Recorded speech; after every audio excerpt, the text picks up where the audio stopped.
바울은 소아시아 지역의 전도 여행을 은혜 가운데 무사히 마쳤습니다. 물론 루스드라에서는 거의 죽기도 했지요. 그러나 하나님이 그를 일으켜 세우셨고 하나님의 인도하심 가운데 소아시아 지역의 전도 여행을 무사히 마치도록 인도하셨습니다.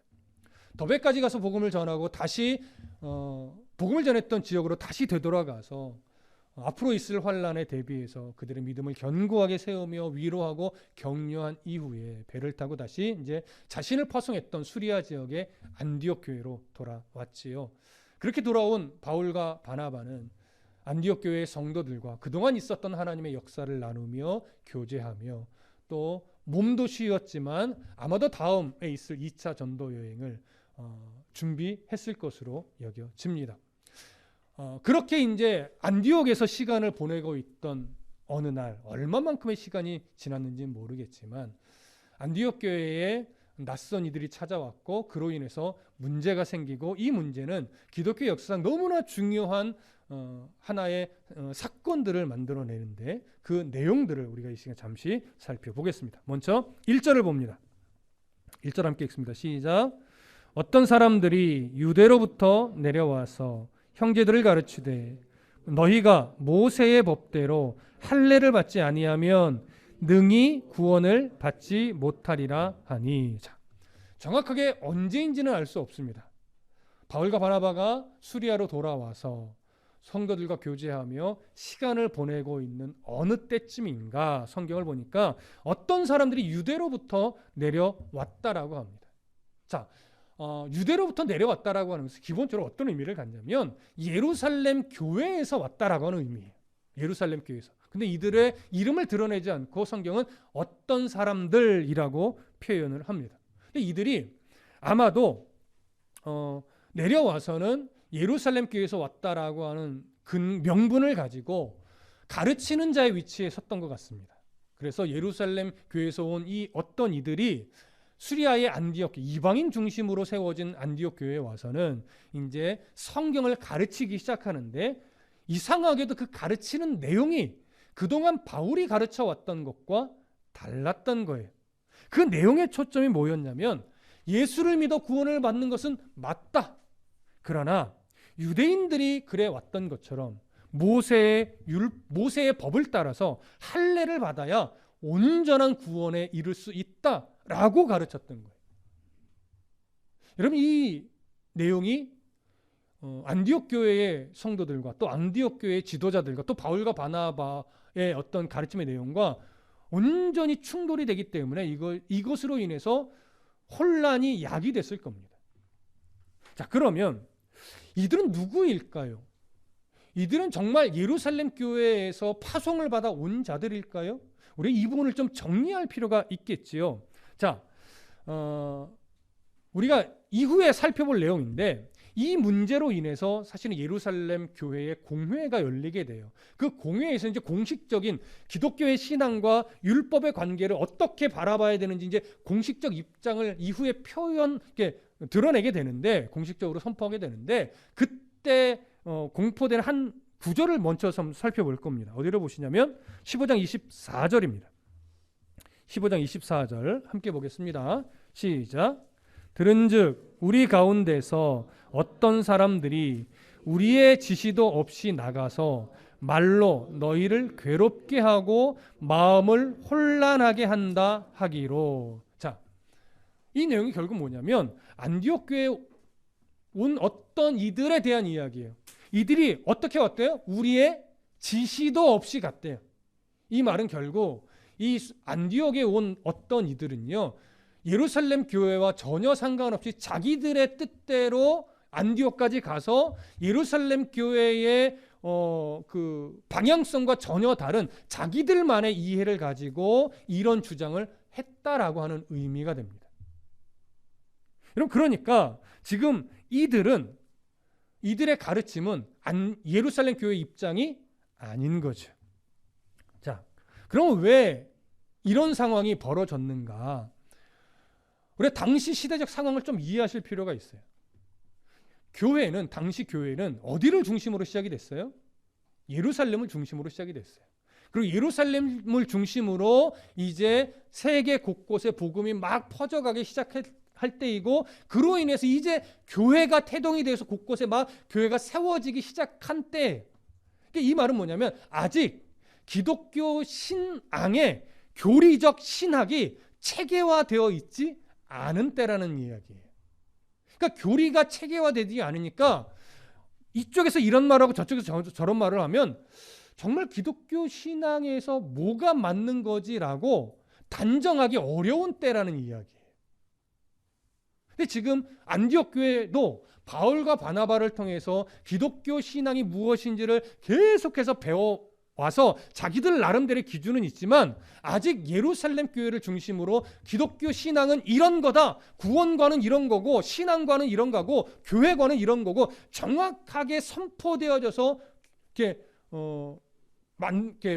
외쳐지지 않았던 때예요.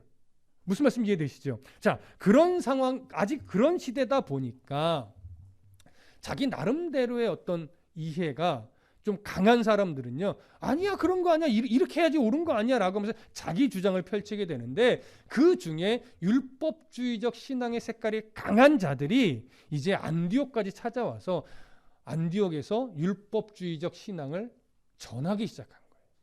무슨 말씀 이해되시죠? 그래서 오늘 그런 일들이 안디옥 교회에서 벌어져서 이 안디옥 교회의 교회 차원에서 이 문제를 좀 바로 잡아야 되겠다라고 하는 입장이 생겨나게 되는 거죠.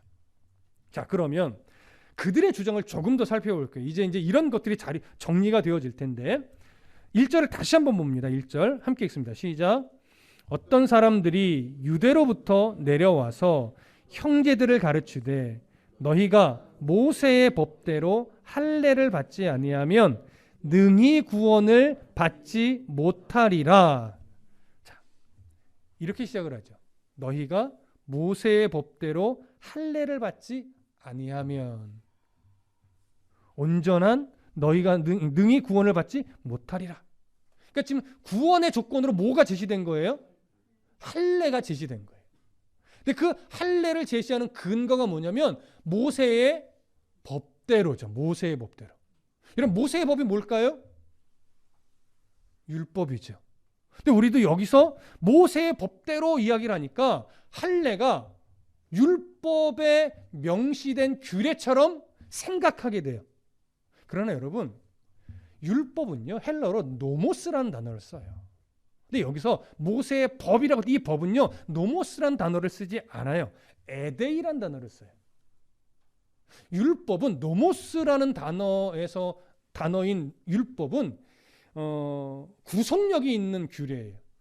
그러니까 나라의 한 법이라고도 말할 수 있어요.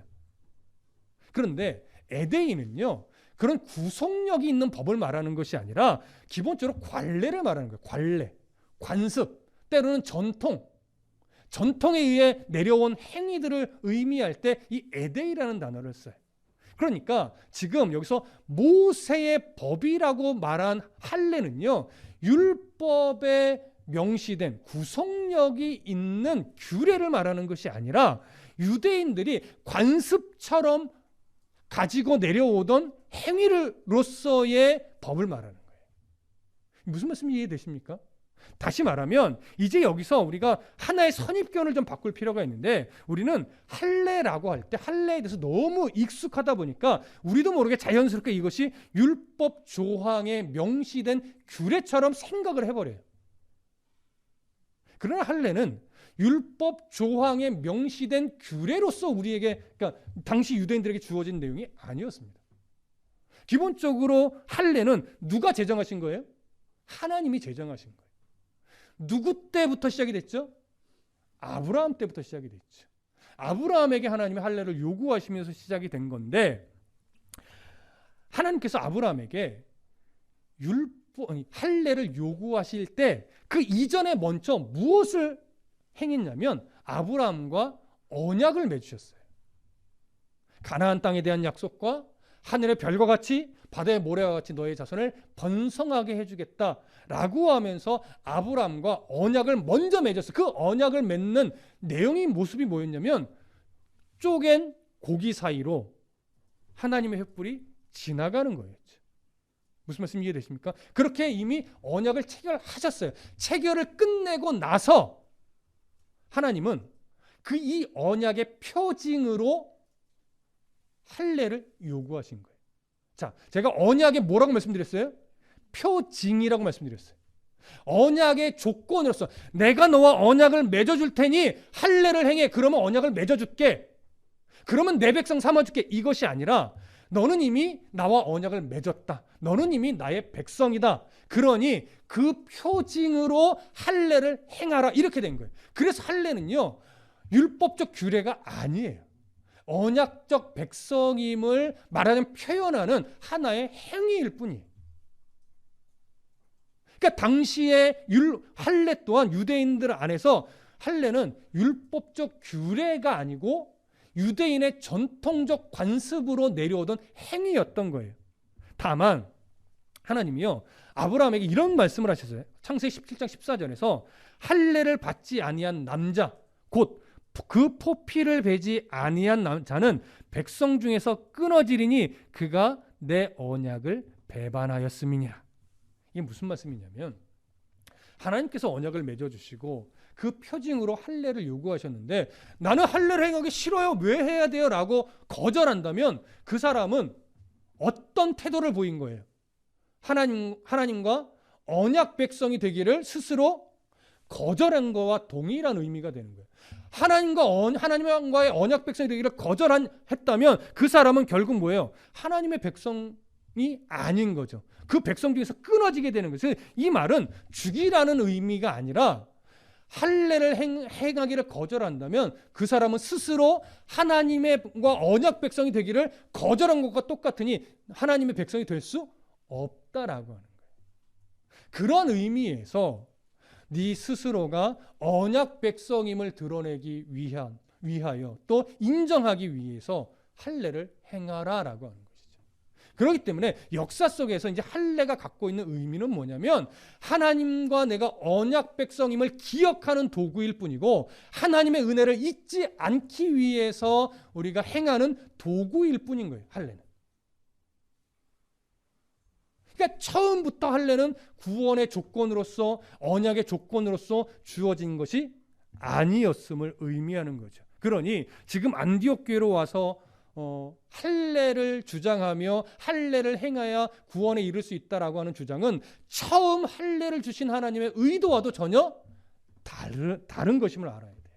또한 예수 그리스도의 십자가 은혜로 말미암아 율법이 완성된 이후에 가지고 있는 할례의 의미 또한 이들의 주장과 전혀 다른 거죠.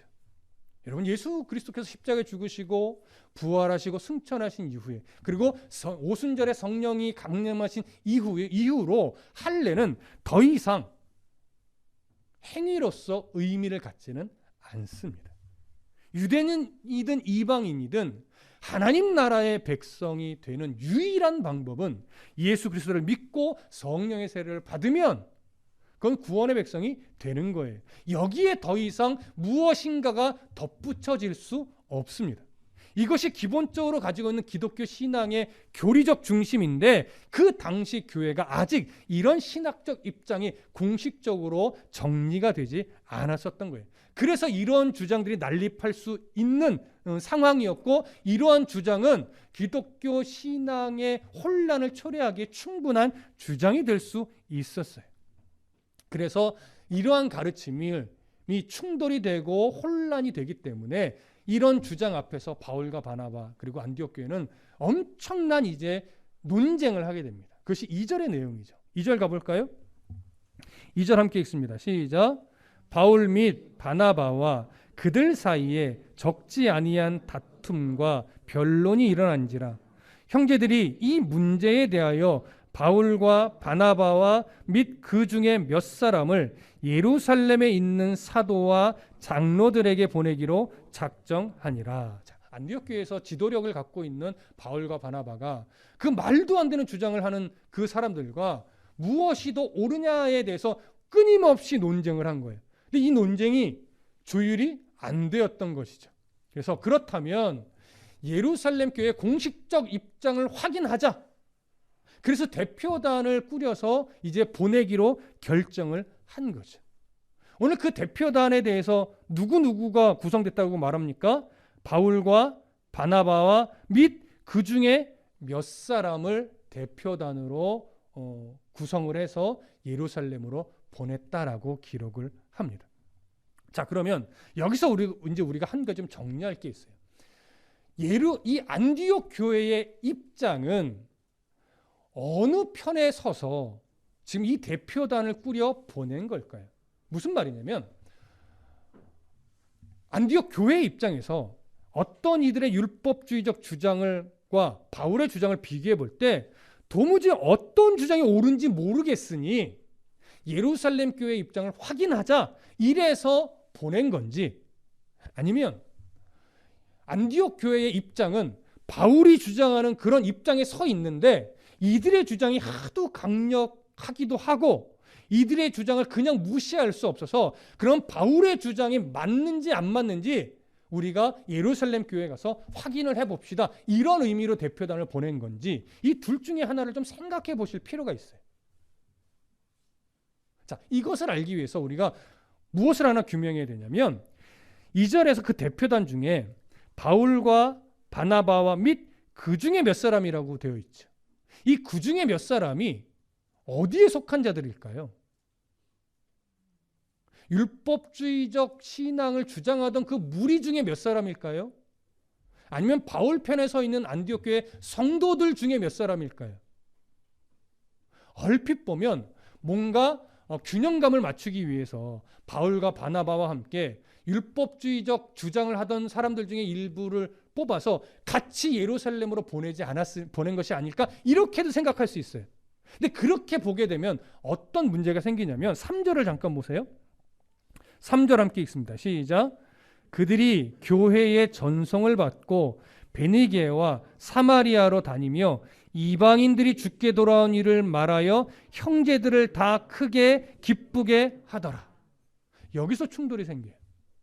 지금 대표단이요, 예루살렘으로 바로 가지 않았어요. 가는 중에 이방인 중심으로 교회가 세워졌던 베니게와 또 유대인들에게 좀 외면당했던 사마리아에 들려서 이방인들 가운데 교회가 이렇게 세워졌어요 라고 하는 어떤 선교보고처럼 이곳에 들려서 선교보고를 하는 거예요. 그래서 이들의 이 베니게와 사마리아 지역 성도들과 함께 그 하나님의 역사를 함께 기뻐했어요. 그렇게 기쁨의 교제를 나누면서 어디로 간 거예요? 예루살렘으로 간 거예요. 만약에 이 그들 중 몇 사람이 율법주의적 주장을 하던 무리라면 바울과 바나바가 이들과 함께 이런 곳에 들려서 이방인들에게 일어났던 하나님의 역사를 나누면서 갈 수 있었을까요? 어렵죠. 말하자면 둘이 대적자인데 어떻게 함께 이방인들에게 일어난 하나님의 역사를 거기서 막 은혜를 나누면서 그렇게 함께 갈 수 있었겠습니까? 그렇죠? 그렇기 때문에 지금 이 바울과 바나바와 함께 갔던 그들 중 몇 사람은 율법주의적 주장을 하던 무리에 속한 몇 사람이 아니라 바울의 입장에 서 있던 안디옥 교회 성도들 중에 몇 사람이 함께 간 것으로 볼 수밖에 없어요. 그렇다면 안디옥 교회의 기본적인 입장은 율법주의적 성향의 주장과 바울의 주장 중간에 있는 것이 아니라 안디옥 교회의 기본적인 성향은 뭐예요? 바울의 주장에 서 있는 거예요. 근데 이들이 하도 그런 주장을 강하게 펼치고 자기들이 마치 예루살렘 교회의 대표로 온 것인 양 주장을 하고 있으니까 지금 안디옥 교회는 그렇다면 바울의 주장이, 바울의 가르침이 맞는지 틀리는지 예루살렘 교회 공식적인 입장을 우리가 확인해 보겠다. 그래서 대표단을 꾸려서 보낸 것으로 보는 것이 더 옳습니다. 자, 이해되시죠? 자, 그런 이유로 이제 바울과 바나바는 대표단에 속해서 함께 예루살렘으로 갔고 그냥 가지 않고 가는 중에 베니게와 사마리아에 들려서 이방인 가운데 일어났던 복음의 역사까지도 나누며 함께 기뻐하며 그렇게 갔습니다. 누가가 이 사도행전을 기록하면서 3절을 왜 굳이 넣었을까를 생각해 보면 이런 것도 있어요. 율법주의적 신앙을 자꾸 주장하던 무리들이 이제 막 생겨나기 시작했지만 그래도 전반적인 교회의 입장은 바울의 주장처럼 오직 예수 그리스도의 은혜로만 구원을 받는다라고 하는 입장에 보편적으로 서 있었음을 드러내 보여주기 위해서 3절을 더 의도적으로 기록한 것으로 여겨집니다. 자, 이해되시죠? 자, 그렇게 하나님의 역사를 계속 나누면서 바울과 바나바는 예루살렘 교회까지 갑니다. 이제 거기서 사도들의 환영을 받게 되는데 그 내용이 4절과 5절입니다. 4절과 5절 함께 읽겠습니다. 시작. 예루살렘에 이르러 교회와 사도와 장로들에게 영접을 받고 하나님이 자기들과 함께 계셔 행하신 모든 일을 말하며 바리새파 중에 어떤 믿는 사람들이 일어나 말하되 이방인에게 할례를 행하고 모세의 율법을 지키라 명하는 것이 마땅하도다 하니라. 자, 바울과 바나바가 이제 일행과 함께 예루살렘에 도착을 했고 예루살렘의 교인들, 사도들, 장로들이 기쁘게 환영해 주었습니다. 그래서 그들과 함께 이제 믿음의 교제를 나누면서 바울은 이방인 지역을 선교하면서 일어났던 하나님의 그 역사들을 나눴어요. 그렇게 나누면서 아마도 안디옥 교회에 이런 문제도 있습니다라고 이야기를 거기까지 했겠죠. 그 이야기가 나누어지자 이제 5절을 보면 바리새파 중에 어떤 믿는 사람이 일어나 말하되 이방인에게 할례를 행하고 모세의 율법을 지키라 명하는 것이 마땅하다, 이런 주장을 이제 드디어 공개적으로 하기 시작한 거예요. 그동안은 자기들끼리 모여서 주로 이제 바리새파죠. 바리새파는 율법의 행위에 더 이렇게 집중을 하던 그룹이니까 그들이 그렇게 율법 중심으로 살아오던 바리새파 사람들이 어느 날 복음의 역사의 은혜를 받고 예수를 믿는 성도가 된 게 그리스도인이 됐어요. 그럼에도 불구하고 율법주의적 습관을 버리지 못하고 가지고 있었는데, 야 그래도 우리가 예수를 믿어 구원에 이르는 건 맞지만 그렇다고 우리가 이 율법주의적 행위를 가볍게 여기면 안 되지 않아? 얼마나 중요한 거다. 이런 이야기를 자기들끼리 하다가 이제 바울이 올라와서 이 이야기를 꺼내게 되면서 수면위로 그 이야기를 끄집어내기 시작한 거예요. 무슨 말씀 이해되시죠? 자, 그러면 여기서요 우리가 이제 무엇을 생각해야 되냐면, 지금 율법주의적 신앙에 대해서 주장을 하고 있는 바리새파 중심의 사람들이 유대교 사람이 아니에요. 개종한 사람들이 기독교로 예수가 메시아가 맞다라고 인정하고 구원의 백성이 된 자들이, 물론 이 바리새파 그리스도 출신의 그리스도인들이 모두가 다 성령을 받은 사람이냐 안 받은 사람이냐 이건 우리가 확인할 수는 없어요. 하지만 어쨌든 이들은 지금 기독교 공동체 안에 속한 자들이고 예수를 믿기로 작정한 자들이고 분명 세례까지 받은 자들이면 틀림이 없을 겁니다. 그런데 이들이 예수를 믿어 구원에 이르는 믿음을 소유했음에도 불구하고 왜 율법주의적 신앙의 습관을 버리지 못하고 오히려 그것을 더 주장하며 예수를 믿는 믿음도 중요하지만 율법적 행위도 더 중요합니다. 이것이 함께 묶여야 더 온전한 구원에 이르게 되는 겁니다라는 주장을 하게 되었을까? 그걸 우리가 좀 생각해 보셔야 돼요. 여러분, 유대인들은요 기본적으로 율법을 받고 행할 때에 그 율법을 주신 하나님의 의도를 놓쳤어요. 여러분, 율법은 기본적으로 성경에서 율법의 역할이 뭐라고 증언하죠? 예전 개역 한글 성경으로 보면 몽학 선생이다라고 가르치고, 이것을 개역 개정으로 가면 초등학문이다라고도 이야기를 해요. 이런 몽학 선생이라고 하는 기본적인 의미는 어떤 의미냐면 삐뚤어 나가지 않도록 가르치는 자예요. 성인이 되기 전까지만. 그래서 성인이 되면 몽학 선생의 역할은 더 이상 할 수 없어요. 끝나는 거예요. 그러니까 어릴 때 바른 길을 가도록 훈육하고 가르치는 자의 역할이에요. 그리고 성인이 되면 더 이상 그 역할을 안 하는 겁니다. 없어지는 겁니다.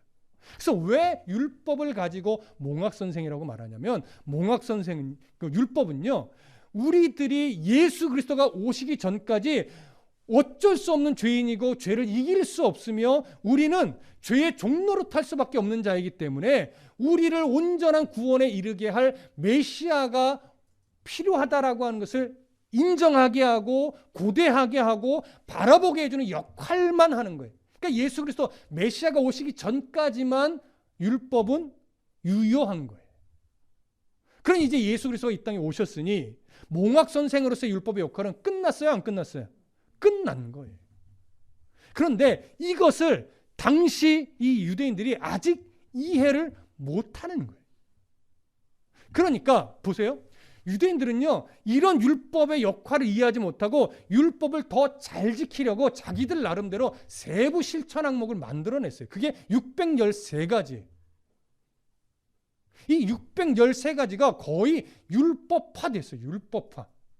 그래서 기존의 율법 외에 세부 항목 613가지를 지켜내지 않으면 마치 신앙의 수준이 떨어진 사람인 양 치부됐었어요. 근데 그 열심이 최고였던 그룹이 바로 바리새파 그룹이에요. 그래서 바리새파 그룹은요, 항상 뭐가 의해요? 내가 율법을 이렇게 확실하게 지킨다. 나는 기존의 율법 외에 613가지가 되는 세부 항목도 철저하게 지킨다. 이것이 늘 자신들의 의의가 되어 왔고, 이것으로 존경을 받아왔고, 이것으로 항상 인정받아왔는데, 이런 존경과 인정을 받는 것을 가장 큰 기쁨으로 여기며 살아가던 자들이에요. 근데 어느 날 이들이 은혜를 받고 예수를 믿어 그리스도인이 됐어요. 그리스도인이 되니까 이제 자기들 안에 뭐가 사라질까요? 율법적 열심으로 인정을 받고 존경을 받던 그게 사라지는 거예요. 이게 사라지니까 예수를 믿어 구원받은 것은 너무 좋은데 뭔가 허전한 거예요. 뭔가 허전해. 뭔가 예수를 믿어 구원의 백성이 됐으면 이제 그 구원의 백성이 되었다라고 하는 전제 아래서 뭔가 더 열심을 내서 인정도 받고, 더 열심을 내서 의로워지고, 더 열심을 내서 남들과 좀 다른 위치에서 높임도 받았으면 좋겠는데 그게 전혀 없는 거예요. 그러니까 점차 그들의 시선에서 자기들 나름대로의 신학이 형성이 되는데, 그것이 바로 예수를 믿어 구원에 이르는 믿음과 율법적 열심을 점차 모으기 시작하는 거예요. 이렇게 가까이 가더니 이걸 섞어내기 시작하는 거예요. 그래서 혼합이 돼요. 그래서 예수 믿어 구원에 이르는 것이 옳다. 하지만 더 온전하려면, 다시 말하면요, 더 탁월한 믿음이 되려면 율법적 열심을 내야 된다. 그래야 구원이 더 온전해지고 탁월해지고 수준 높은 신앙이 된다. 이렇게 되어버리는 거예요. 여러분, 이게 지금 우리가 아예 이렇게 대놓고 이야기를 하니까 말도 안 돼 이러죠. 이것이 교묘하게 우리의 신앙의 삶으로 딱 들어오면요, 이미 우리들 안에 이런 모습이 있을까요, 없을까요? 여러분, 있어요. 우리가 율법주의적 신앙을 조심해야 됩니다. 이건 틀렸습니다. 이렇게 말하니까 맞아, 아멘, 틀렸지 라고 딱 이야기를 하는 것이죠. 이것이 이제 우리의 삶으로 들어와서 율법이라는 말을 빼고 종교심과 연결해서 살펴보면 우리 안에 이런 식의 신앙이 은근히 있어요, 여러분. 우리의 싸움은 뭐냐면 바로 이런 식으로 가장된 율법주의적 신앙의 모습을 버려야 되는 거예요. 그럼 보십시오. 기독교 신앙은 분명 오직 예수로만 구원을 얻는 신앙이고, 그 신앙은 내 열심으로 얻어내는 것이 아니라 하나님의 은혜로 선택이 되고 하나님의 은혜로 선물로 주어졌을 때 우리 안에 그 구원의 믿음이 생기는 건 우리가 알아요. 그렇죠? 그런데 그러한 믿음을 가진 이후에, 그렇다면 우리가 율법주의와 비슷한 어떤 신앙적, 종교적, 교회적 열심은 필요가 없는가? 필요 없어요? 필요 없지 않죠. 종교적 열심, 신앙적 열심, 교회적 열심이 필요 없는 게 아니에요. 하지만 그것은 우리의 의의를 드러내거나 구원을 더 온전하게 만들거나 우리의 신앙을 더 수준 높게 만들기 위해서 열심이 필요한 것이 아니라, 이제부터 필요한 어떤 이런 신앙적, 종교적, 교회적 열심은요, 우리 안에 있는 이 신앙을 주신 하나님에 대한 믿음을 더 확고하게 붙잡고 내 안에 있는 하나님이 어떤 하나님인가를 우리 밖의 사람들에게 드러내 보여주기 위해서 필요한 열심이 되어야 하는 거예요. 그리고 나를 더 겸손하게 만들고 나를 더 성숙하게 만들기 위한 도구로서 열심이 필요한 것이지, 그 열심이 나의 신앙을 고급스럽게 만든다거나 그 열심을 통해서 하나님이 내게 안 줄 복까지 막 더 준다거나 그런 걸 위해서 열심이 필요한 것은 아니다라고 하는 거예요. 만일 오늘 예수를 믿어 구원에 이르는 복을 가지고 살아오다가 점차 우리의 어떤 열심이 하나님으로부터 무엇인가를 받아내기 위한 의도를 가진다거나 아니면 다른 사람들보다 더 우월한 사람으로 인정받고 싶고 존경받고 싶은 마음으로 행해지는 열심이라면 이건 표현만 다를 뿐이지 율법주의적 신앙의 모습으로 가고 있는 거예요. 그래서 조심해야 되는 겁니다. 자, 우리 교회는 이상하게 새벽 기도를 그렇게 강조하는 교회는 아니에요. 하지만 늘 말씀드리면 새벽 기도가 필요 없나요? 아니죠.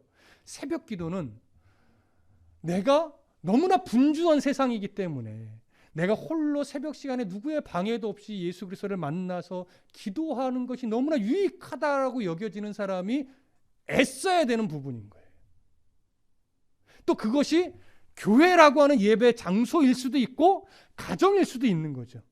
근데 우리는 항상 고정관념이 뭐예요? 교회에 와서 새벽에 와서 빠지지 않고 예배하면 누가 기뻐하신다라고 생각해요? 하나님이 기뻐한다라고 생각해요.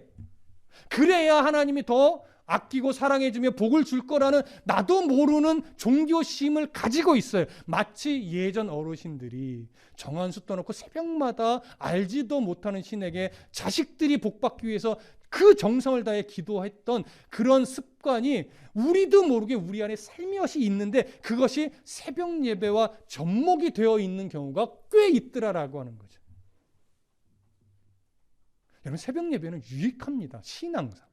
교회 와서 예배하는 것도 유익하고 여러분들의 가정에서 그렇게 새벽을 깨워 하나님 기도해도 유익하고 그것이 하루에 체력상 안 되시는 분들은 출근하는 길에 버스에서 새벽 기도처럼 내가 하나님 앞에 기도해도 그것은 유익한 거예요. 어떤 모양새를 가지든지 간에 내가 하나님 앞에 시간을 구별해서 그 어느 것에 방해받지 않고 하나님을 바라보며 생각하며 기도하는 시간을 떼어나면 저는 그것이 새벽 예배라고 생각하고 그렇게 기도를 해야 사람에게 보이려고 하는 의가 되지 않고 하나님과 나의 관계 속에서 내 신앙을 성숙하게 세워가는 기도가 된다고 저는 생각을 합니다.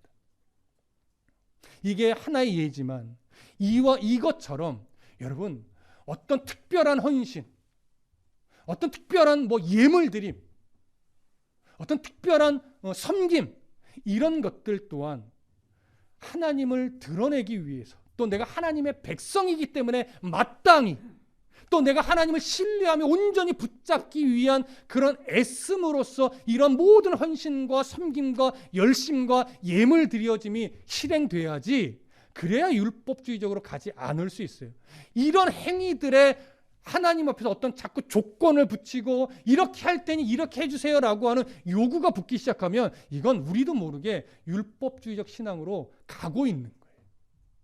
그래서 여러분 이 당시에 이 문제는 표면적으로는 당연히 아니지라고 우리가 구분이 되지만 이것을 우리의 일상으로 가지고 들어와서 이런 유의 요소들을 하나둘씩 찾아보기 시작하면요 은근히 많아요.